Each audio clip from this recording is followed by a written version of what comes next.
मुजफ्फरनगर शहर के शिव चौक के पास स्थित एसडी मार्केट में पिछले 50 साल से दुकान का मालिकाना हक रखने वाले एक मुस्लिम बुजुर्ग मुजफ्फर ने अपनी दुकान पर किया गया अवैध कब्जा हटवाने को लेकर ठोकरें खाने के लिए मजबूर हैं। पुलिस प्रशासन और राजनेताओं की नकारात्मक कार्यशैली से परेशान इस बुजुर्ग ने राष्ट्रीय सामाजिक संस्था के अध्यक्ष प्रमुख समाजसेवी मनीष चौधरी से मिलकर अपनी पीड़ा रखी। मनीष चौधरी ने भरोसा दिया कि वह इंसानियत के नाते उनको इंसाफ दिलाने के लिए लड़ाई लड़ेंगे। मुजफ्फर अहमद खान प्रमुख समाजसेवी मनीष चौधरी से शहर के शिव चौक पर मिले और उनको अपनी पीड़ा बताते हुए एक प्रार्थना पत्र भी दिया। प्रमुख समाजसेवी मनीष चौधरी ने पीड़ित की पीड़ा को सुनकर कहा कि वे उन्हें न्याय दिलाने के लिए संघर्ष का रास्ता अपनाएंगे, चाहे उन्हें शिव चौक पर भूख हड़ताल या धरना देना पड़े।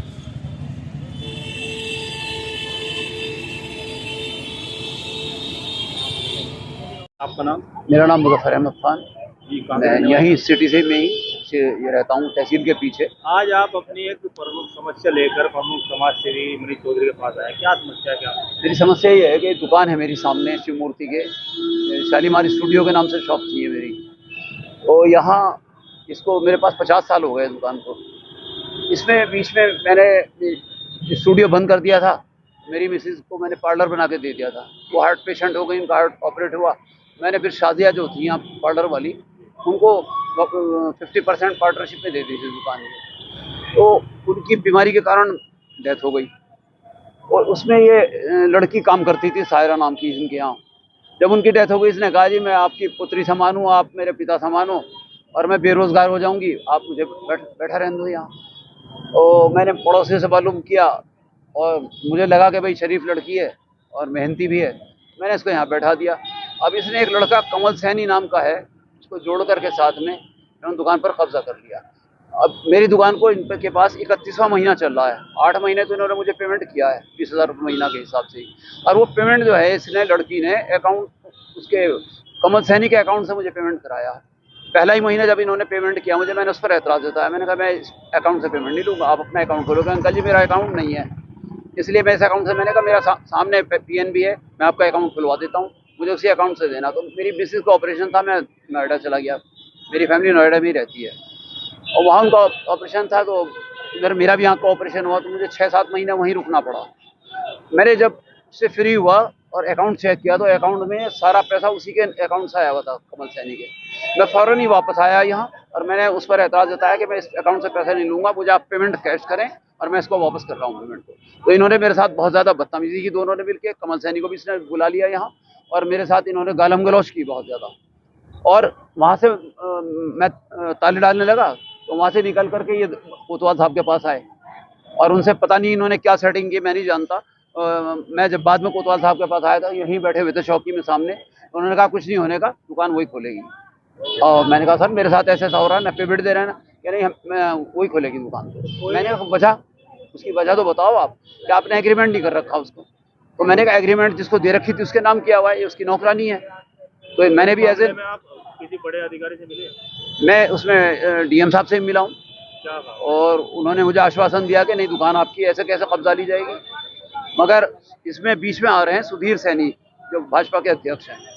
वो जहाँ भी जाता हूँ वो फ़ोन कर देते हैं वहाँ, और गवर्नमेंट के आदमी, उनकी सुनवाई हर जगह हो रही है, उन्हीं की वजह से मेरी कहीं सुनवाई नहीं हो रही है बिल्कुल। उसके बाद फिर मैं कप्तान साहब के यहाँ गया, उन्होंने भी यही कहा कि नहीं कैसे कब्जा हो जाएगा, लेकिन बाद में उन सब ने हाथ खड़े कर दिए। सिटी मजिस्ट्रेट साहब के यहाँ भी गया, सिटी मजिस्ट्रेट साहब ने भी कहा कि नहीं बिल्कुल दुकान आपकी, आपको मिलेगी और पेमेंट भी मिलेगा आपको, लेकिन उन्होंने भी बाद में हाथ खड़े कर दिए। क्योंकि मैं जहाँ जाता हूँ वहीं उनका फ़ोन पहुँच जाता है, सुधीर सैनी जी का, और मेरी इस वजह से कहीं भी सुनवाई नहीं हुई। आप क्या चाहते हैं? बस मैं तो ये चाहता हूँ, 22 महीने का तो मेरा पेमेंट है, 4,40,000 रुपये तो पेमेंट हो रहा है इन पर, और पेमेंट मिले और कब्जा खाली हो इनसे, कब्जा मुक्त कराई जाए इसको दुकान। तो आज आप मनीष जी से मिले हैं? क्या मनीष जी से मिला हूँ। जब सारे में मैं थक गया तो मुझे इनके बारे में पता लगा कि भाई ये समाज सेवी हैं, भले आदमी हैं, और ये इसी तरह के कार्य जो जेन्युइन कार्य हैं उनको ये करते हैं।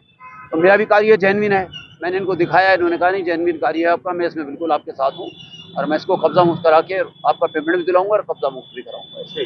जी, तो आज एक पीड़ित आपका मिला है, क्या मामला है? देखिए मान्यवर, आप देखते हैं एक 73 वर्षीय बुजुर्ग जो कि मुजफ्फर नाम से हैं, और कहीं ना कहीं ये इतने पीड़ित हो चुके कि जो इनका काम है एक साधारण सा पुलिस वाला ही कर सकता था, लेकिन इनको इतना मजबूर किया जा रहा है। एक पुलिस वाले की तो सुनो, यहाँ पे कप्तान साहब की और डीएम साहब की भी अगर दरबार में हाजिरी लग रही है तो उस पर भी कोई संज्ञान शायद कोई प्रशासन या शासन लेने को तैयार नहीं है। बड़े ही दुख की बात है कि ऐसे बुजुर्ग को, जिनकी आज घरवाली भी एक दर्द से पीड़ित है और कहीं ना कहीं उनकी हार्ट सर्जरी हुई है, और वो ऐसे मोड़ पर आकर तमाम जगह धक्के खाने के बाद आज इन्होंने जो हमसे संपर्क किया है, तो हमने इनको आश्वासन दिया है। इनकी एक दुकान का मैटर चल रहा है, जो कि शायद वो राजनीति की भेंट कहीं ना कहीं चढ़ा हुआ है।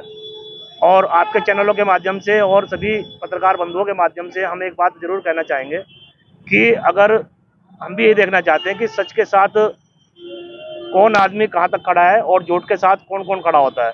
ये आदमी सच्चे हैं, इनके कागज जो बोल रहे हैं वो बिल्कुल ये बता रहे हैं कि हकीकत में 50 साल से इनकी ये दुकान है, और कहीं ना कहीं एक नौकरानी ने किसी सैनिक के नाम से एक आपस में उसको बरगला करके इस दुकान पे कब्जा करना चाहता है, जो कि सरासर गलत है। इस बारे में प्रशासनिक अधिकारियों से मिलकर कुछ ही दिनों में कार्रवाई कराई जाएगी। अगर कार्रवाई ठीक से नहीं होती, चाहे इसमें हमें कहीं पर भी जाना पड़े, अगर इनकी मांग को लेकर भूख हड़ताल या धरने पर भी बैठना पड़े, तो शिव चौक पर हम इनके साथ जरूर बैठेंगे। हम ये नहीं देखेंगे कि एक मुस्लिम है या हम हिंदू हैं, क्योंकि हम कार्य जाति देखकर नहीं करते, हम इंसानियत को देख के कार्य करते हैं।